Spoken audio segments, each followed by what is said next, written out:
nggak kamu, setiap tahun, lebih dari 8 juta orang di dunia meninggal karena rokok?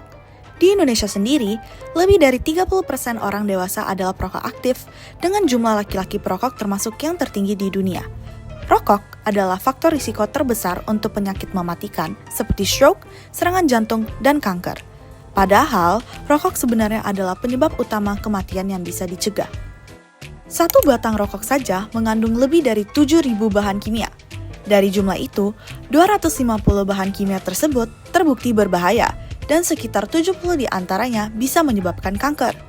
Di video ini, kita akan bahas bagaimana rokok merusak tubuh kita, terutama lewat 3 penyakit besar, yaitu aterosklerosis, penyakit paru obstruktif kronik atau PPOK, dan kanker.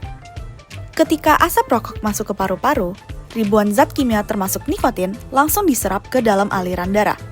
Nikotin adalah zat yang bikin orang kecanduan, dan begitu masuk, nikotin memicu pelepasan adrenalin. Akibatnya, jantung berdebar lebih cepat dan tekanan darah naik.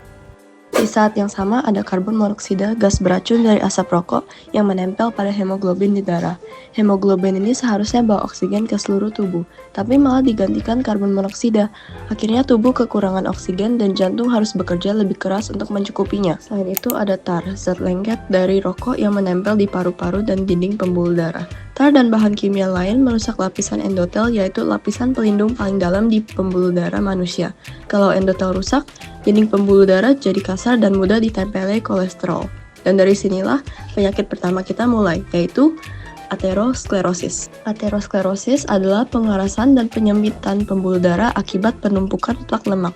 Awalnya kolesterol LDL masuk dan menumpuk di dinding arteri, tubuh merespons dengan peradangan, lalu terbentuklah plak. Plak ini bikin pembuluh darah makin sempit dan kaku. Bahayanya, plak bisa pecah tiba-tiba dan membentuk gumpalan darah yang langsung menyumbat aliran darah. Kalau sumbatan ini terjadi di pembuluh darah jantung, hasilnya serangan jantung. Kalau terjadi di otak, hasilnya stroke.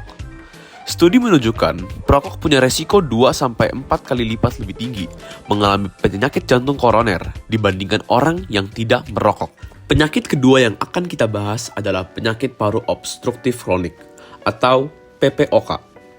Ketika seorang merokok, asap rokok akan mengiritasi saluran napas, membuatnya meradang, bengkak, dan juga akan memproduksi lendir yang berlebihan.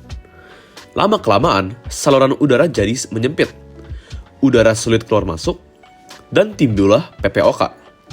Gejalanya, batuk yang terus-menerus, sesak nafas, dan cepat lelah karena oksigen ke darah berkurang. Di dalam paru-paru, ada kantong kecil bernama alveolus, tempat oksigen masuk ke dalam darah. Rokok merusak dinding alveolus, membuatnya hancur dan kehilangan elastisitas. Akhirnya, paru-paru jadi seperti kantong rusak, yang tidak bisa mengembang dan mengempis dengan baik.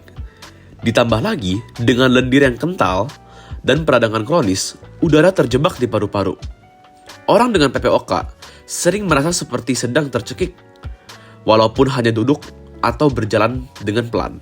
Yang lebih menakutkan, kerusakan paru ini bersifat permanen dan semakin lama semakin memburuk. Tidak ada obat yang bisa mengembalikan paru-paru seperti semula.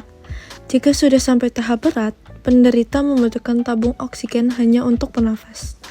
PPOK juga membuat orang lebih rentan terkena infeksi paru-paru seperti pneumonia, bahkan bisa berujung dengan kematian.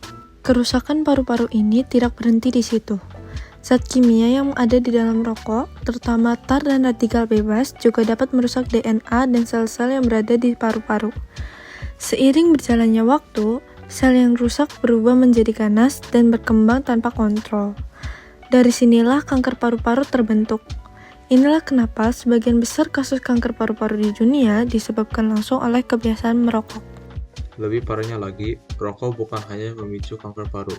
Zat karsinogen yang masuk lewat asap rokok bisa terbawa aliran darah ke organ lain dan memicu kanker mulut, tenggorokan, kerongkongan, pankreas, bahkan kandung kemih.